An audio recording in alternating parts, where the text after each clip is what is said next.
Thank you once again. Okay, so my sound was turned off. So, folks, so I apologize if you missed those first few moments.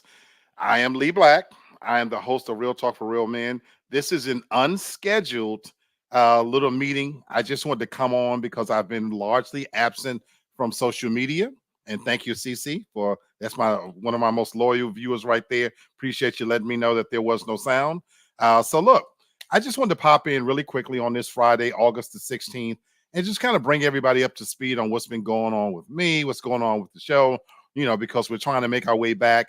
And it's a little bit of an identity crisis that we're going through a little bit on Real Talk, which is not necessarily a bad thing.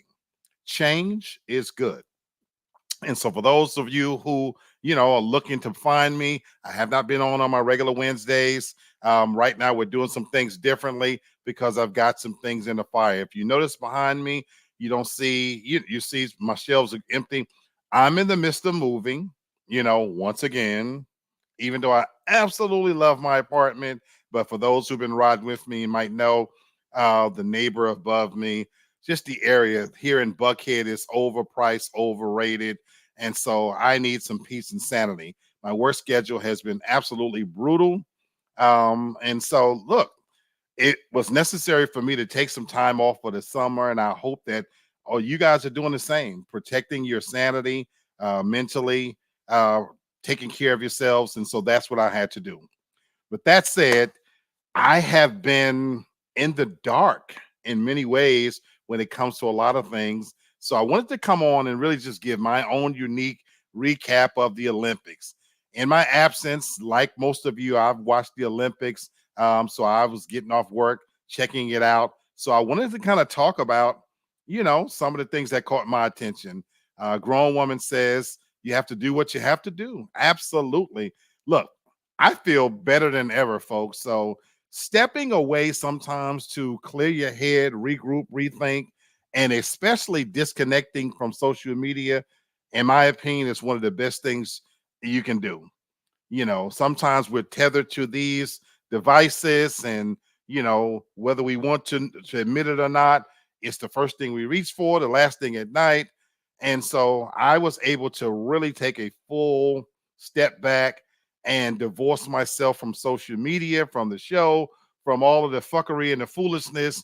And it has allowed me to get the noodle back to getting excited, getting creative. I hate summer, so it's now we're heading into the fall. I hope that I've got some good things planned for you guys. And look, the truth of the matter is, the ones that ride with me, they'll find me.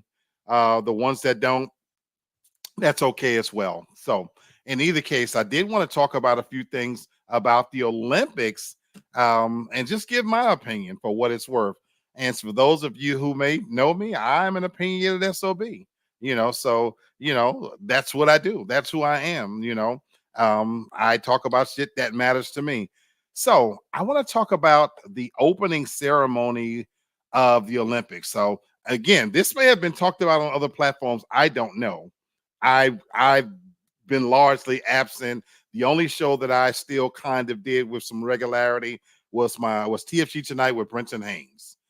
And so that's kind of where I pop in on Mondays and do my thing, but I haven't watched anybody else, so I don't know.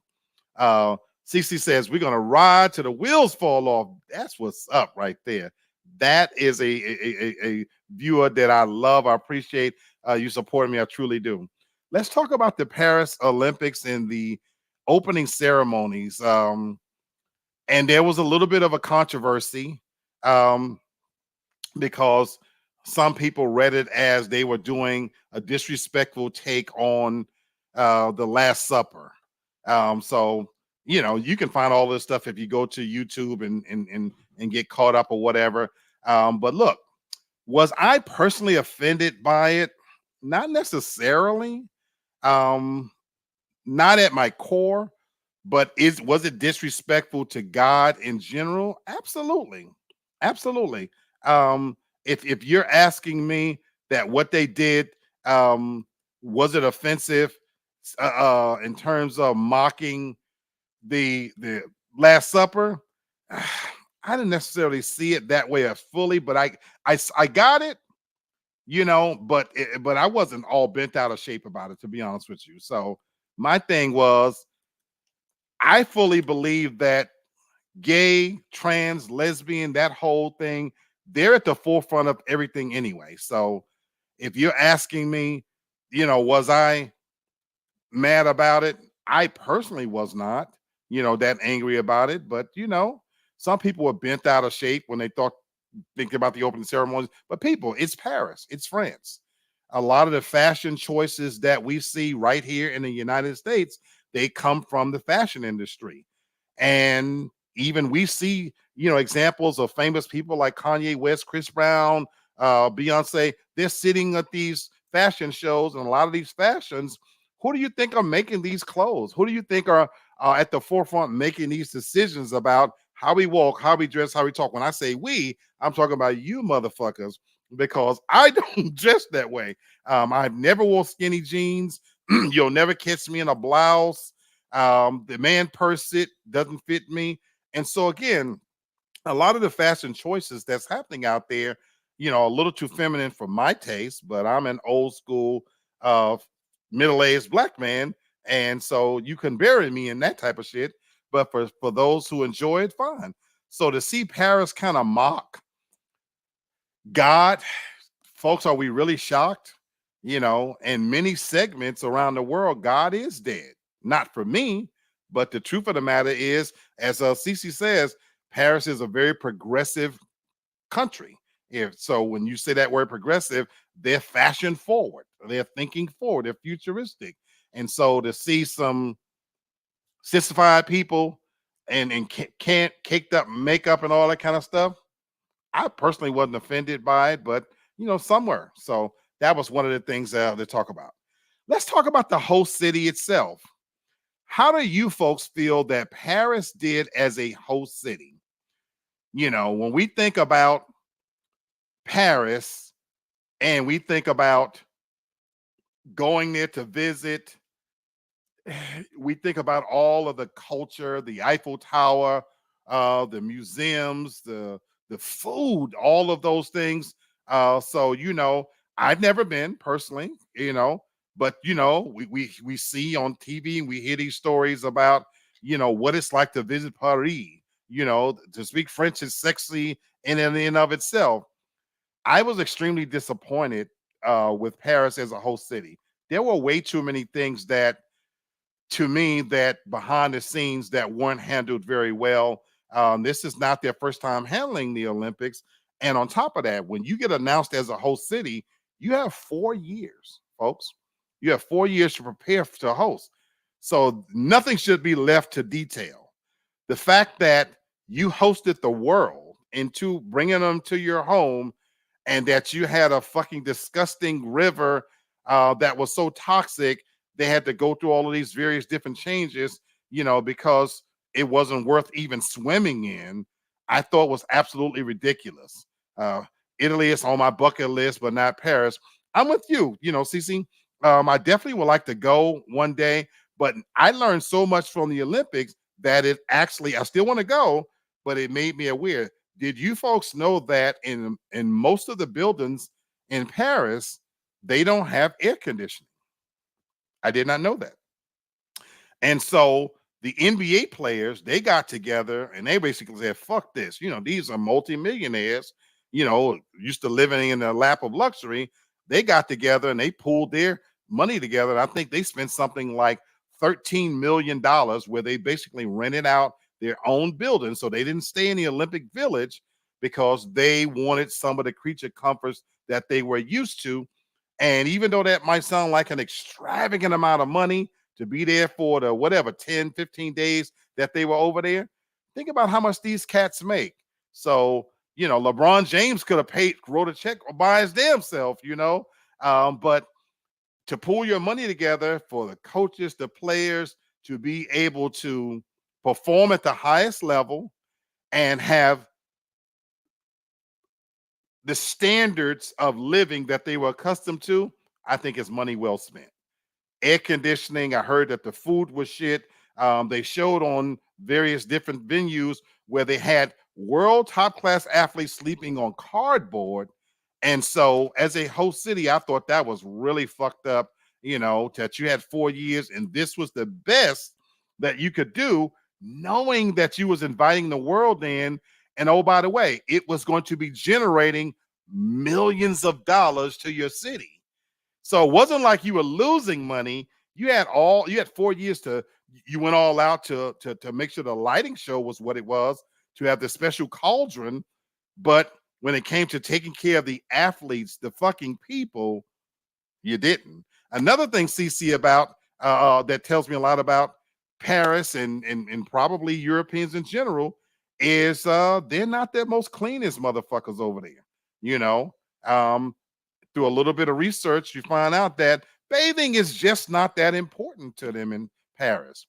In fact, the streets are so filthy that rats run in fucking packs. And I'm talking about gangster fucking rats that will probably beat the shit out of New York City rats. And it's a common occurrence there to see people piss, spit, shit on the street because bathing and hygiene is just not at the top of their list.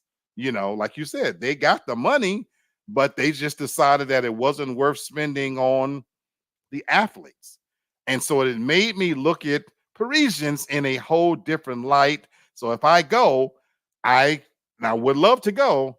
I know to book someplace where bathing is important, food, air conditioning, and I damn sure I don't want to go halfway across the world to fucking see big gangster rats. Grown woman don't try me says, I heard that a friend went a few years ago and she said it was nasty. I have really done my research and I've started to hear the very, very same thing, CC, that is hygiene is just simply not at the top of their list. So as a whole city, I gave them a F. I thought they did a horrific job. I hope they never get to host the Olympics again. So I don't think we'll see that anytime soon. So Paris, I think you dropped the ball when that goes. All right, let's move on to another potential controversy. There was over a female boxer that everyone assumed was a transsexual boxer. Apparently, this young lady, and I'm not going to attempt to do names here, hit so hard that her opponent quit. And then there was a great deal of question as to whether or not this boxer was, in fact, a biological male. Well, through the different mechanisms and testing, and it ultimately came out that this was not a transsexual, that it was, in fact, a biological female. And so, no controversy. But I have something to say about this. Even though maybe in this particular case, it was not a transsexual, so it was not a biological male who felt trapped inside of a female's body or any of that type of shit like that. One of the things I did notice from watching the Olympics is a lot of those athletes in certain sports, they did appear rather fucking manly. Take Ledecky, who's the most decorated Olympian of all time. I mean, just killing these fucking people. I don't know her name, the first name, Ledecky, who won in swimming. Oh, this chick is a fucking beast. But you look at her, she's a man. Now, she may have a pussy, I guess, I'm assuming, but everything else about this young lady, I'm sorry, I'm trying to be disrespectful, was masculine. Her body, her build. So I don't know if some of these athletes are suppressing the estrogen and pumping up the testosterone, if they're taking meds, to gain more muscle mass or whatever. I've already gone on a record many times that I like women feminine. So for me, when I see some of these sports where the women appear and they have, to me, what I consider an advantage because everything else about them is masculine, I don't think that's fair. Look, folks, we could argue all day about transsexual rights, this, that, and the other, recognizing you as an individual. I get that. But I think there should be a separate category just for that. if you're going to have all these other categories, I think you should have a separate category for trans individuals to compete. Then you open it up to somebody to be able to compete if they, however the fuck they say they feel. CC, you're right. Whatever your enhancements are, we can put that by the wayside. And then I feel like, there should be a separate category for those individuals to compete in. I'm still of the old school mindset. Women should look like women. Women should be real women. And the same goes for men. That's what I feel personally. Okay. I want to talk about something else. Another thing, since we talked about all of the various different categories, what did you folks think of hip hop as an event in the Olympics?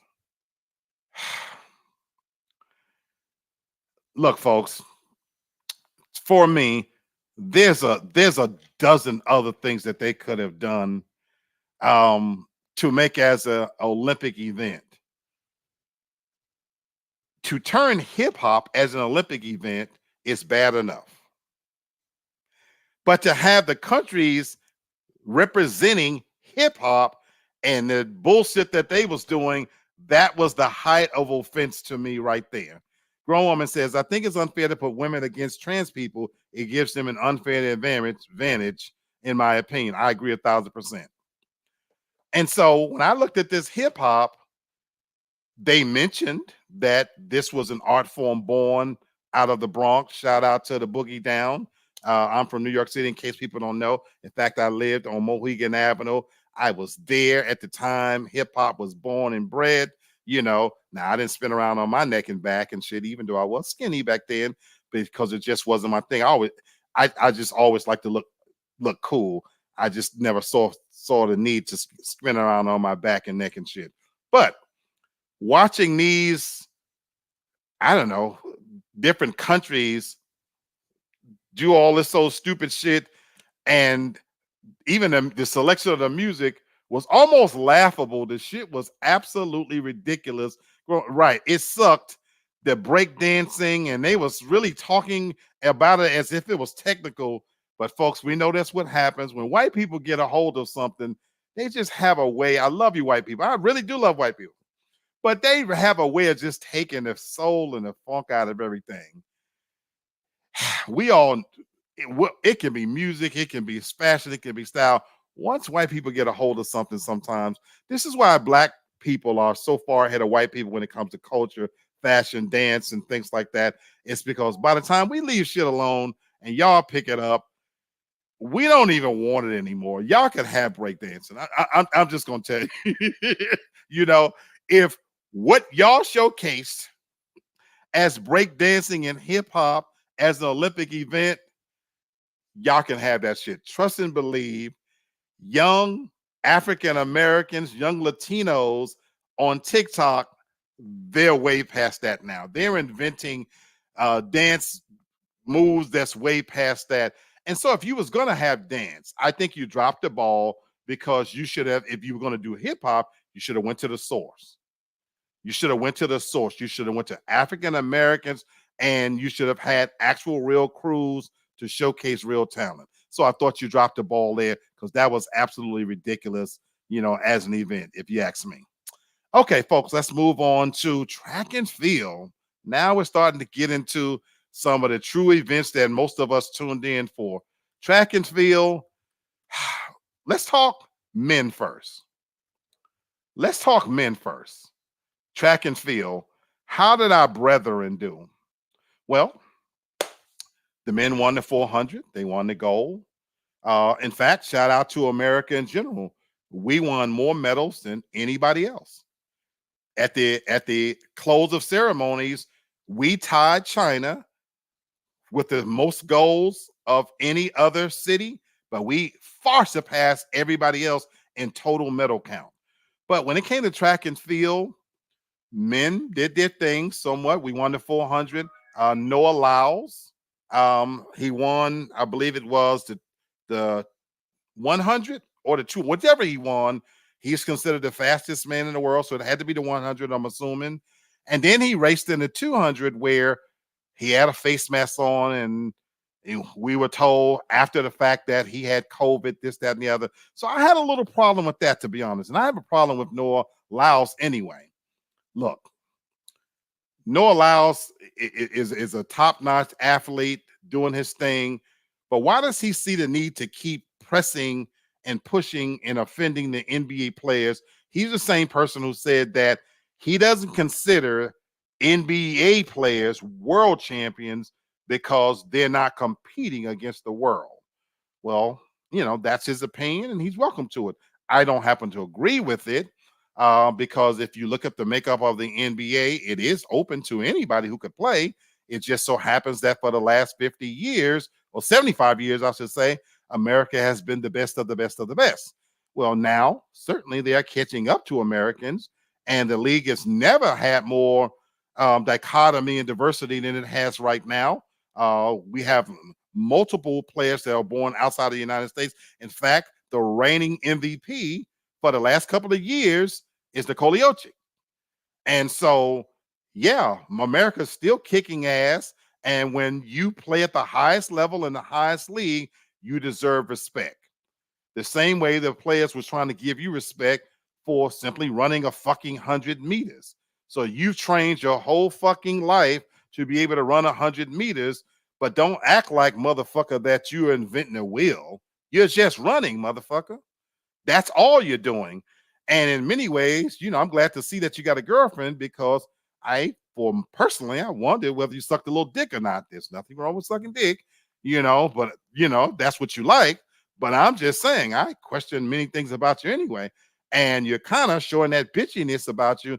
Look, accept your goal, enjoy your little bit of fame.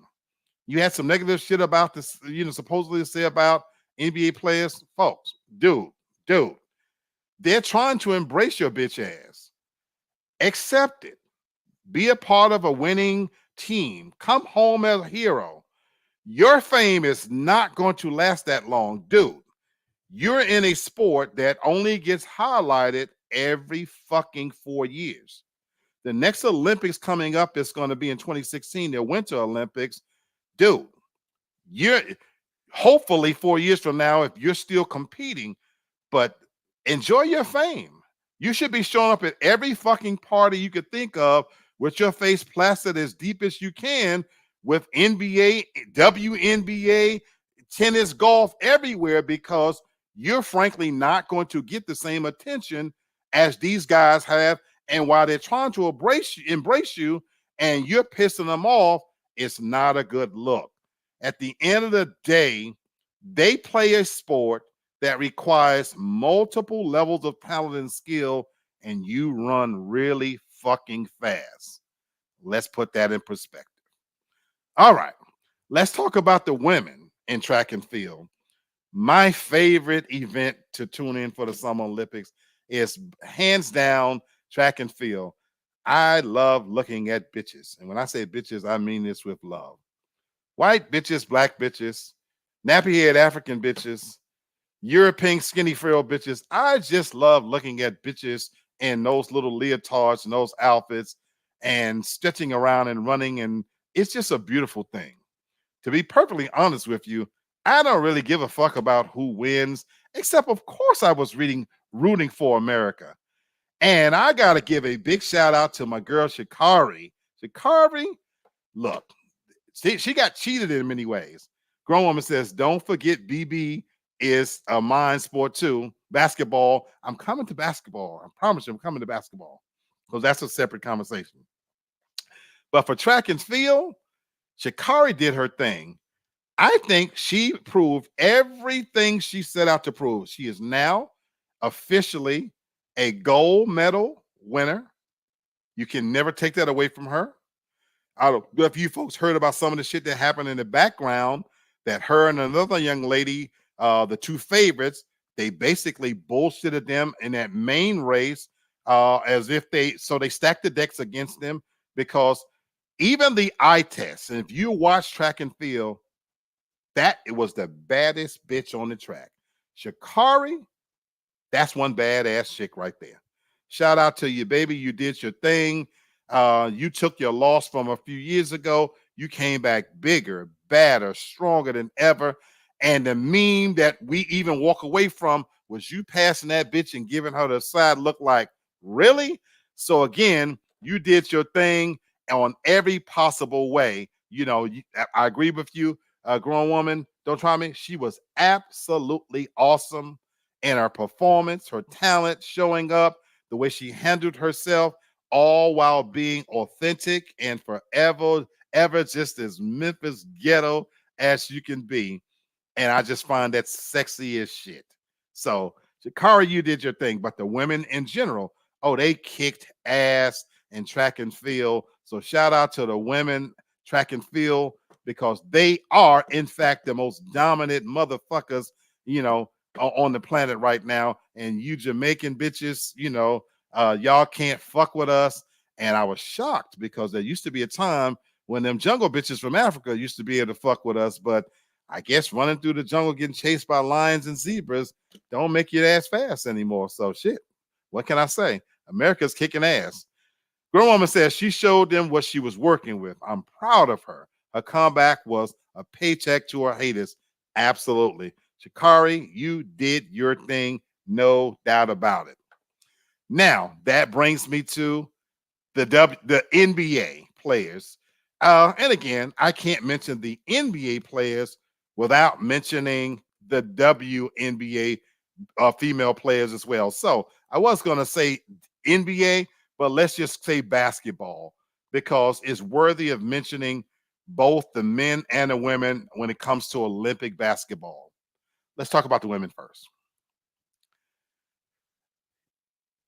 The WNBA, no, you can't call them WNBA. The women's Olympic team, they're so far ahead of their competition that right now they're the standard.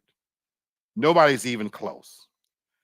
And the controversy about whether they should have sent Angel Reese and Caitlin Clark was what it was.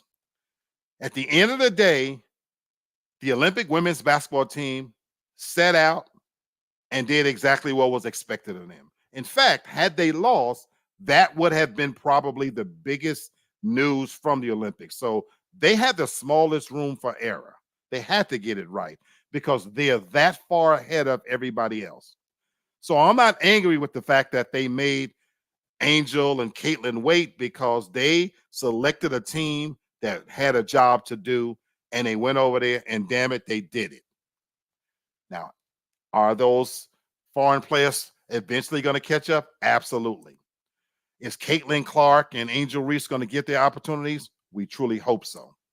But I've argued with others about this, and my only take on this is my stand is where Stephen A. Smith stands on it. And I literally had this argument yesterday in a room full of people at a summer event.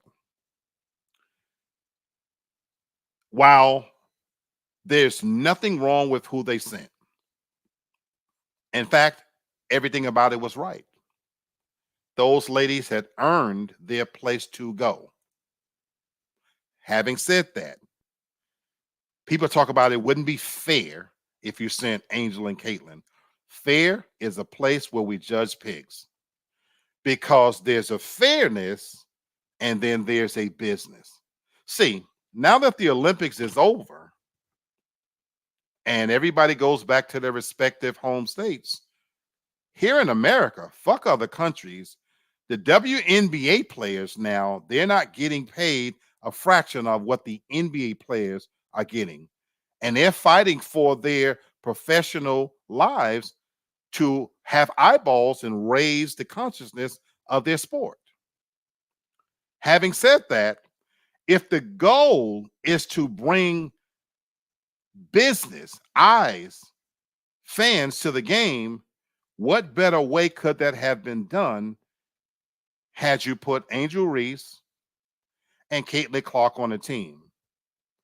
Are you telling me you think you would have lost with them? I think not.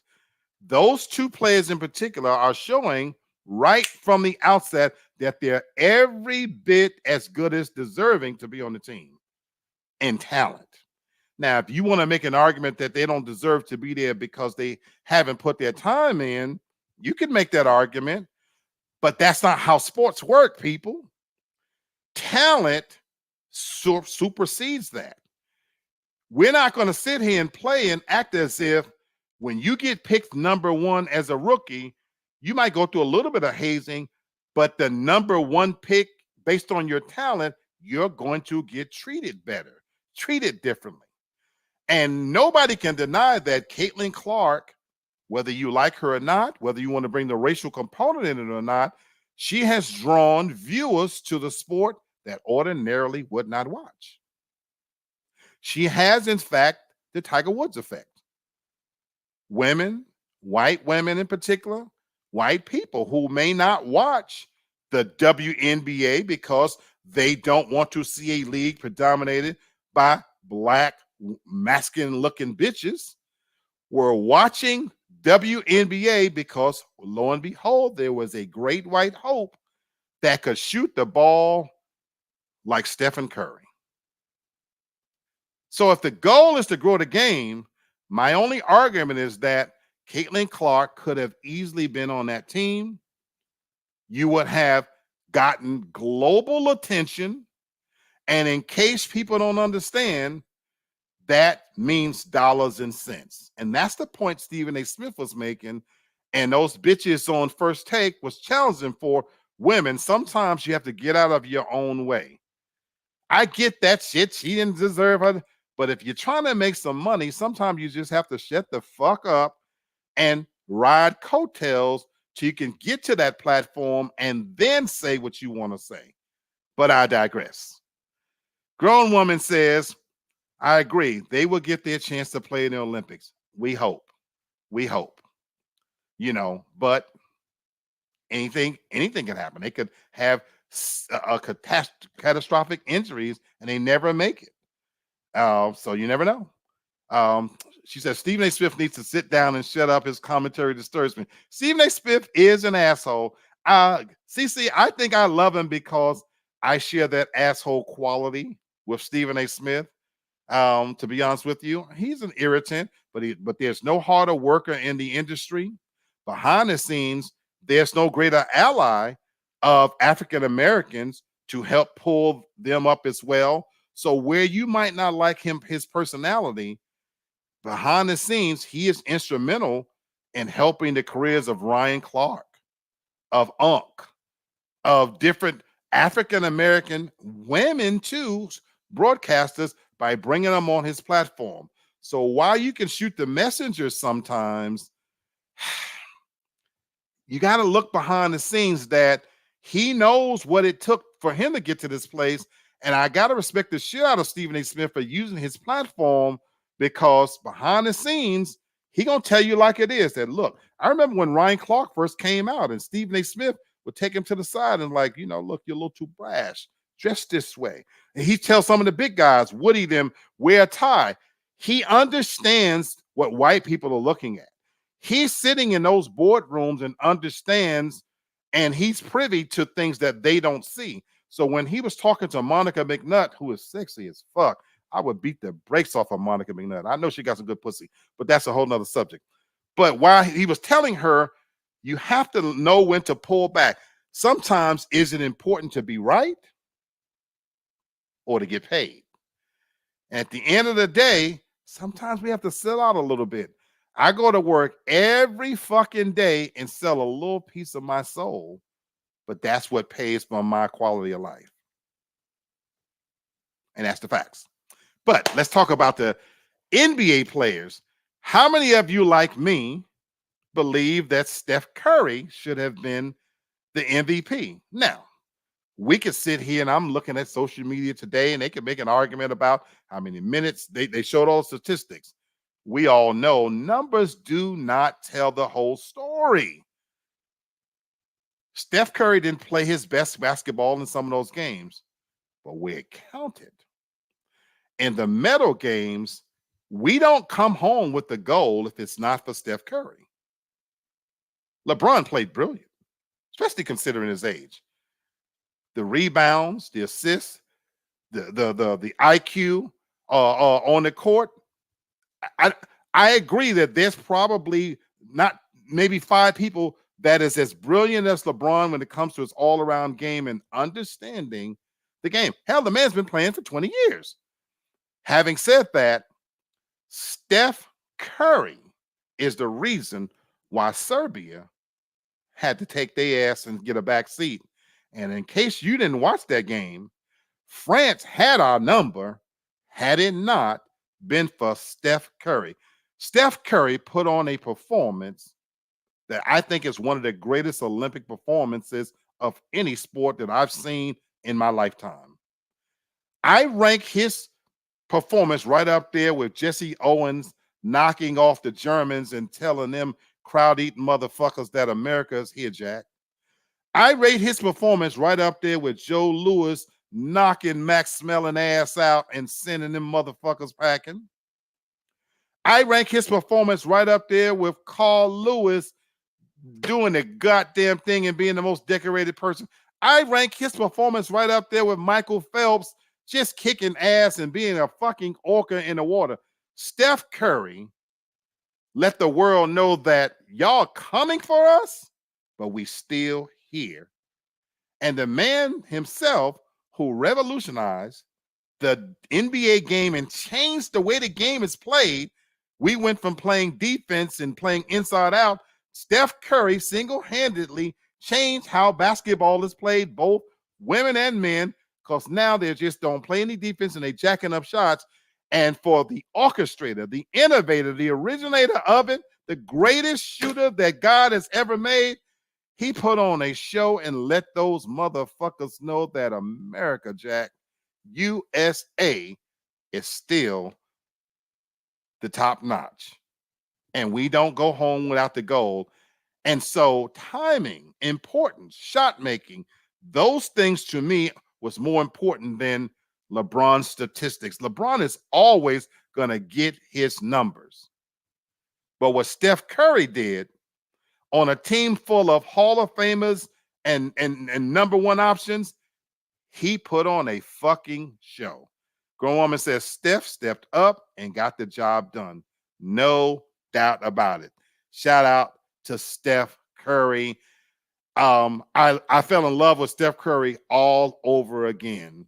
And so if we're going to tout the longevity and the greatness of LeBron, every time you mention that, you damn well need to talk about Steph Curry because he's been doing it just as long. And LeBron's reign has not been continuous. Steph Curry has been there all along, got just as many championships, and that man deserves to be mentioned as the greatest to have done it at his position. I got to tell you. And Grown Woman says he took it to another level for sure. Right now, if Steph Curry never played another game, his bust and is already enshrined. He don't have to do anything else. His legacy is he has nothing left to prove. That green-eyed little yellow motherfucker right there, he can play some ball. And the sad truth of it, folks, he's better now than he was when he was younger. That's the God's honest truth.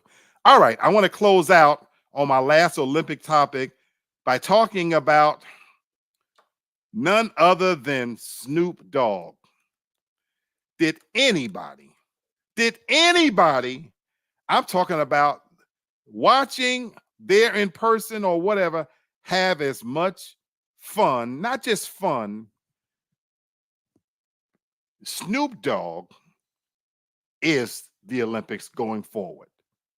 If you're not going to do it at his level, then don't send anybody. That man should literally be the fucking ambassador for the Olympics going forward. A Grown Woman says his heart beats basketball. Talking about Steph Curry. Absolutely. He's just brilliant. But Snoop Dogg was absolutely everywhere. And I'm going to tell you what I was so impressed with about Snoop Dogg. Like you, Grown Woman, she says, I watched Snoop. I loved it. The Crip Walk was awesome.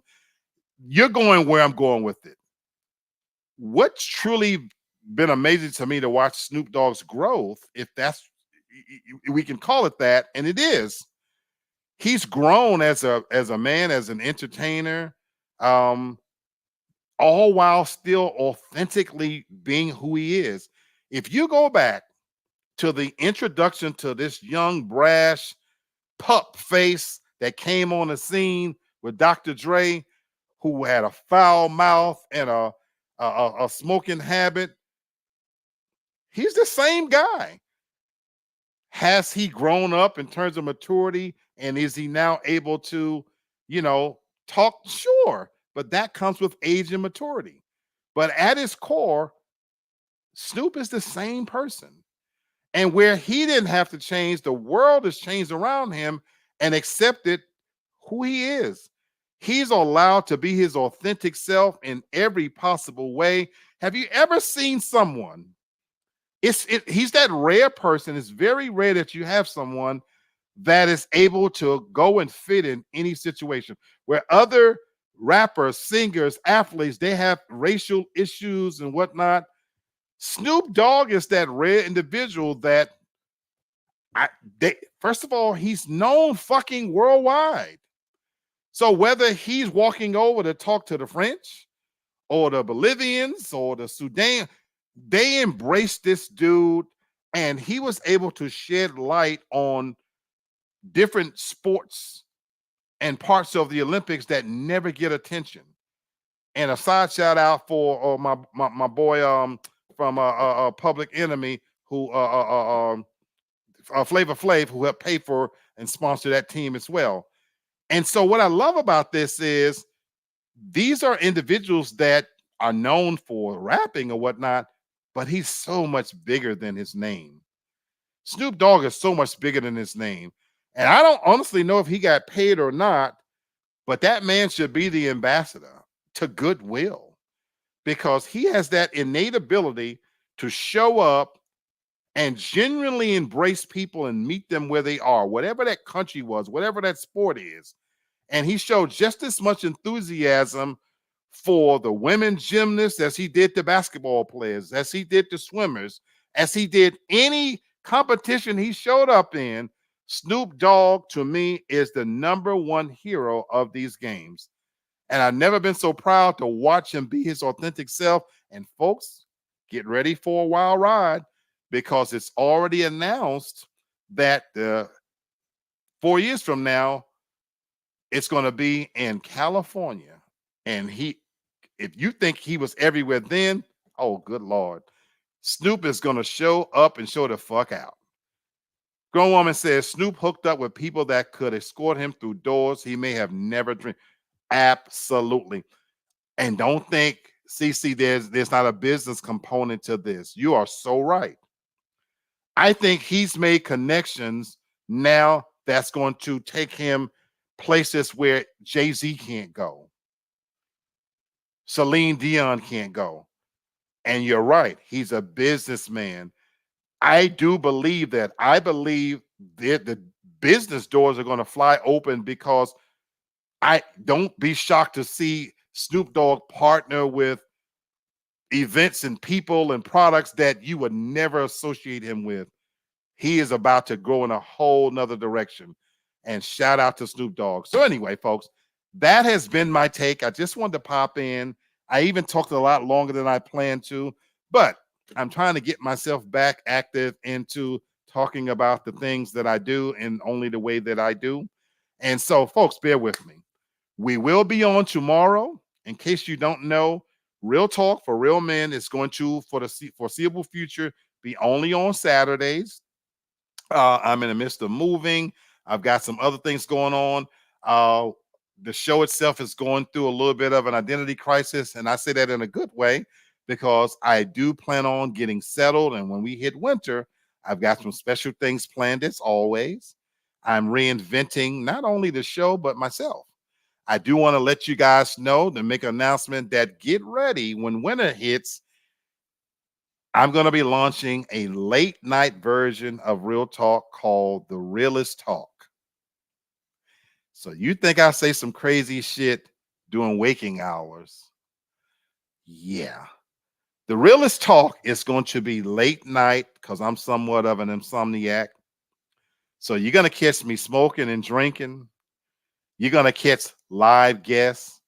We're going to cover music. We're going to cover topics in a way that I just frankly can't talk about during normal hours.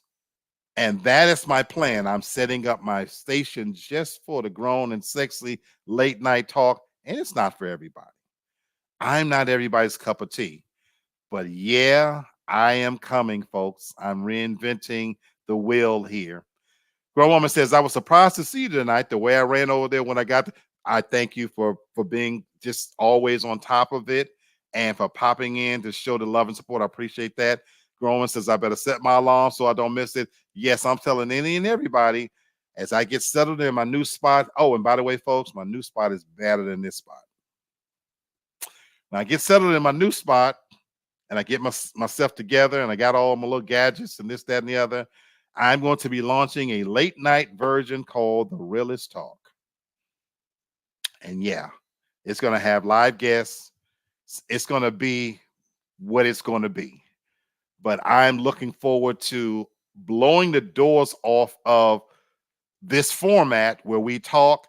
It's going to be part Shay Shay Club, part whatever you name it.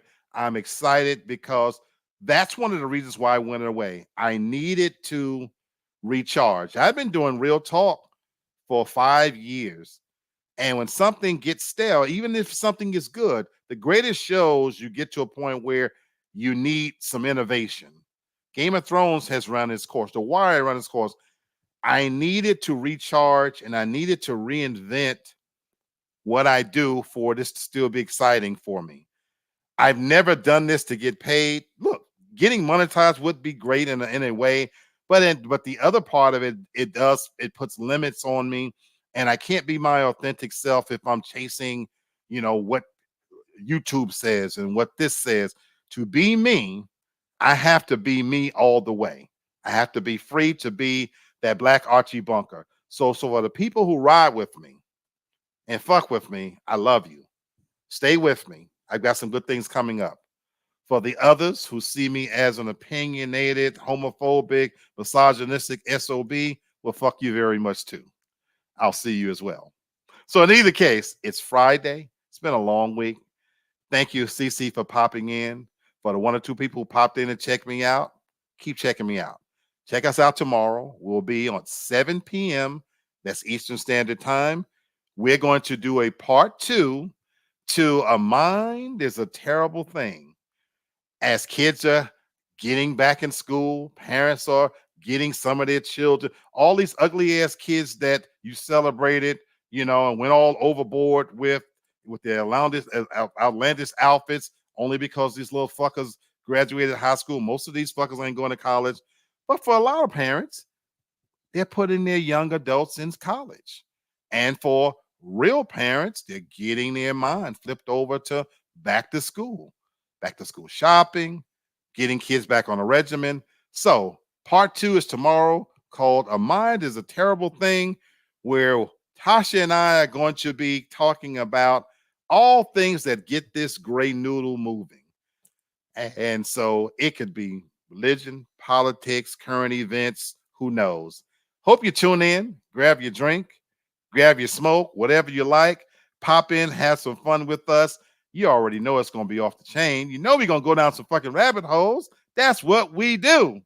So in any case, I'm going to continue my drink, decompress from this long week, watch a little movies, but I will see you guys tomorrow at 7 p.m.